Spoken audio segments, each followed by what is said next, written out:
बहुत ही प्यारे बच्चों, आज का विषय परीक्षा में अच्छे अंक पाना ही सफलता का मापदंड नहीं है।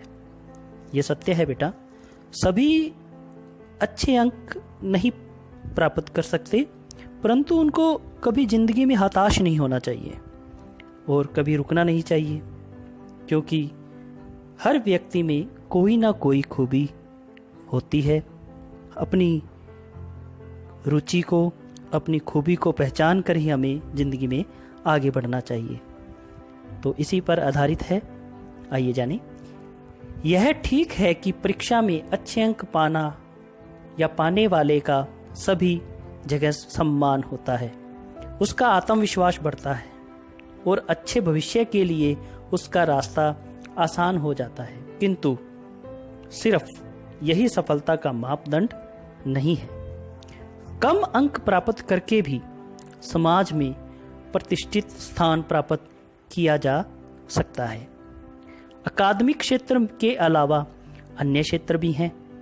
अपनी रुचियों और क्षमताओं को पहचान कर अपने मनपसंद क्षेत्र में परिश्रम व दृढ़ निश्चय के सहारे कूद पड़ने पर अपार सफलता मिल सकती है।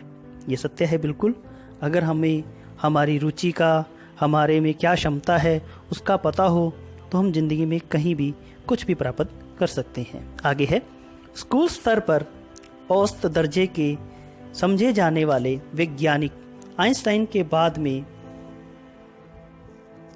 अद्भुत आविष्कार किए। मुंशी प्रेमचंद ने 10वीं कक्षा द्वितीय श्रेणी में पास की और 2 बार फेल होने के बाद इंटरमीडिएट कक्षा पास की।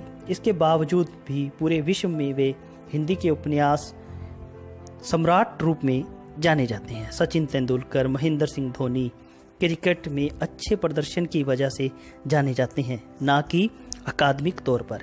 इसी तरह अनेक स्वतंत्रता सेनानी, खिलाड़ी, संगीतज्ञ, गायक, अभिनेता, राजनीतिज्ञ, व्यापारी आदि हुए हैं, जिन्होंने अकादमिक तौर पर नहीं अपितु अपने क्षेत्र में अपनी प्रतिभा के बल पर सफलता के शिखर को छुआ है।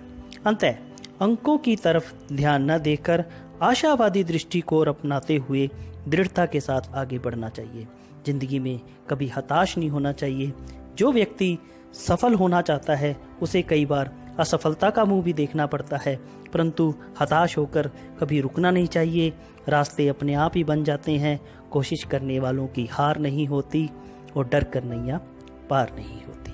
थैंक यू, धन्यवाद दोस्तों। इसको अपनी कॉपी पर लिखें और याद करें।